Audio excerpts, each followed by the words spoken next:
newspapers across the United States. Active Dateline Court TV Network exclusive. She was a happy, healthy little girl until the day her family can never forget. When did you first know that something was wrong? When she woke up paralyzed one morning. Suddenly, she was fighting overwhelming odds. What was remarkable was her doggedness and her perseverance. But could that spirit get her through an incredible medical odyssey? When you hear that neurosurgeon tell you that he can't make any promises, after everything that you've been through, your hearts must have just been broken. It is. It's complete terror. That's the only way to describe it. Dawn Fratangelo with the latest in a story of heartbreak and hope, and a brave little girl up against big odds. With Jane Pauley and Stone Phillips, plus Tom Brokaw, Katie Couric, and Maria Shriver. From our studios in Rockefeller Center, here is Jane Pauley. Good evening. It's a place that would terrify even the bravest of adults, but the operating room became almost a second home to the remarkable little girl you're going to meet tonight. Year after year, operation after operation, she was forced to battle a frightening array of medical emergencies, starting at age 4.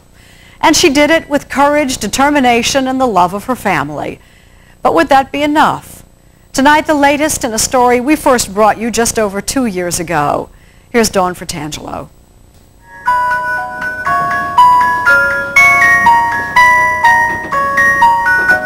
From the time she was born, Arianne Lane's parents knew she was exceptional. I've always thought she was special, but I'm her father.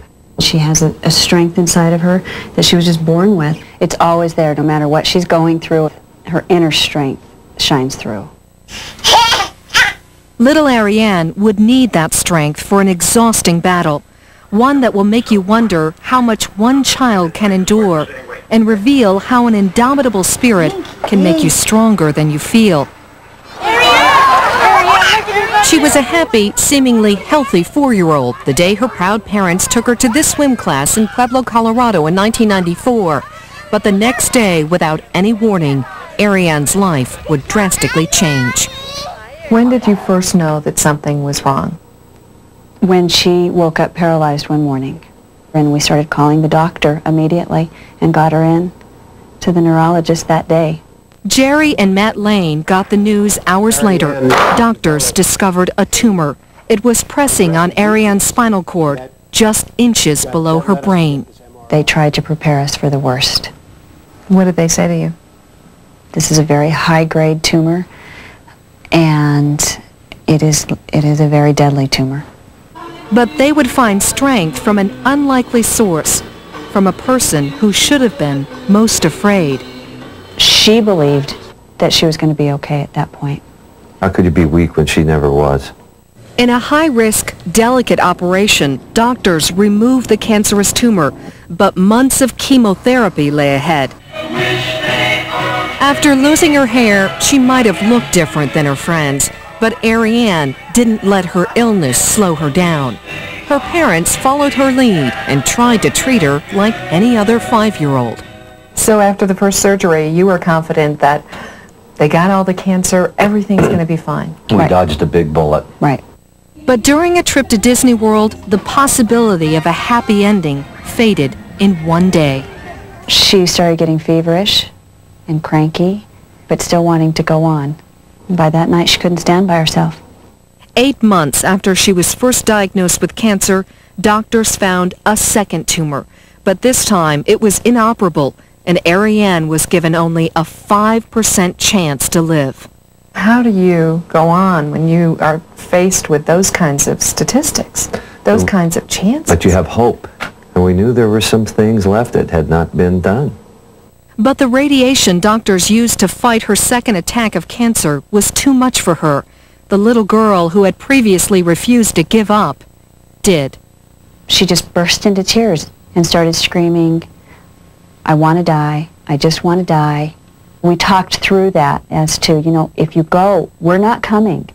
Did she reconsider her wish to die? Yes. She said, "Okay, I want to live.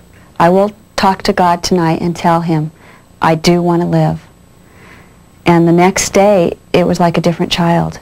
I was like, Mom, I'll be okay. I can fight it. Little Arianne Lane found something all the wonders of medical science could not give her, the courage and determination to fight back. When you first heard the word cancer, did you know what it meant? No. I just knew something bad was going to happen to me. Were you ever afraid? No. When my family tried to help me, it did not work. I had to do it for myself. What was remarkable was her doggedness and her perseverance. She had survived so much, but she would need a lot more than her iron will to conquer yet another bout with cancer. It was a long shot, but her team of doctors decided to try an experimental treatment for her illness. First, they would harvest some of Arianne's healthy cells from her bloodstream, give her what could be lethal amounts of chemotherapy, and then re-inject her healthy cells, hoping to rejuvenate her blood system. Just 1 month after this new treatment, her parents started noticing a difference. Soon, Arianne had regained her strength, and once again she could play. For 10 months, she was enjoying the life of every other child. But like so many other times during her relentless fight for life, Arianne's good health would not last. Then, a cruel twist of fate for the little girl who'd already suffered so much. It turns out the medical procedures, the very things which saved her life, were now threatening it. The operation and radiation had made her spine so weak, she was in grave danger of being paralyzed for life. When doctors removed her first tumor, they had to remove some of the bone in her neck. As a result, her spine began to curve so dramatically she could hardly hold up her head, which literally began to crush her spinal cord. Once again, Arianne faced another ordeal and an uncertain future. She had to live inside a head brace called a halo in constant traction. For 4 months, 21 hours a day, this little girl had to remain immobilized, attached to a rope with up to 12 pounds of weight pulling on her spine. Could you move in it? No. My mom was so worried. I was so worried I was going to fall down. Finally, Arianne was ready for what would be an extremely risky operation, a spinal fusion rarely done on someone so young. Using fragments from her own collarbone, surgeons at Denver's Presbyterian St. Luke's Hospital literally tried to piece Arianne's spine back together. The delicate operation took 9 hours, and Arianne would still have to wear the halo while the fusion healed. It was her badge of courage as she marked a milestone in September 1997, the first day of school. What do you like best about school? Math. When the headgear came off, doctors called her recovery a spectacular success. Why do you think you survived? Because I'm strong and I can do anything I put my mind to. That's when we last saw Arianne, in late 1997. She was enjoying the normal life she's so fought to earn, finishing first grade, celebrating precious holidays with her supportive family. We thought we were home free. That wouldn't be the case. In December 1998, Arianne's spine again started to curve drastically. Doctors decided to place her back in the head brace for hours of daily traction. I think she saw her childhood being taken away from her. This time, though, the halo caused a major problem. Suddenly, Arianne became so disoriented, she barely recognized her own parents. And so, they rushed to the nearest emergency room. On the way to the hospital, was Arianne responding at all? No. Nothing.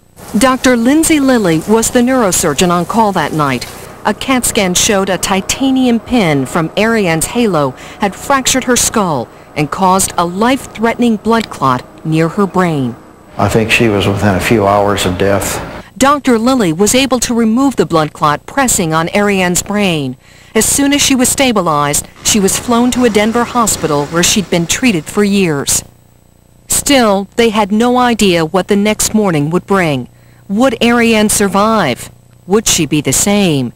And there was always the constant fear the cancer would return. When she awoke in the intensive care, her response was remarkable, yet predictable for the little girl who had conquered so much. I was thinking in my head, I should be home, I shouldn't be in here.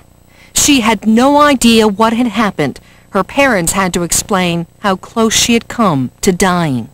I almost went to heaven, and I realized all my aunts and all my uncles and all my family didn't want me to go there.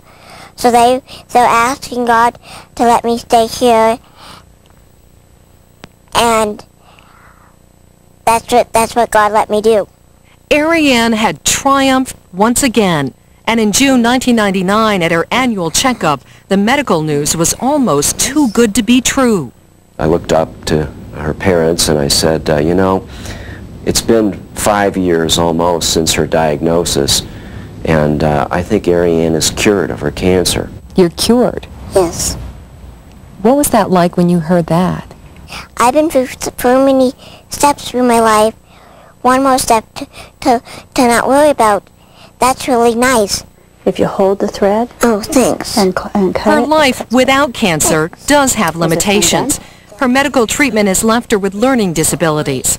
She gets special help with subjects like reading and has to avoid contact sports. And she sleeps in a brace each night to strengthen her spine. Arianne, now 9 years old, says she loves the work and the fun at school. And besides recess and lunch, her favorite subject is still math, and with good reason. Math is kind of like figuring out problems, and I have to figure out problems for my life, and doing math is just like figuring out my life. And you've been able to figure out a lot of problems. Yes.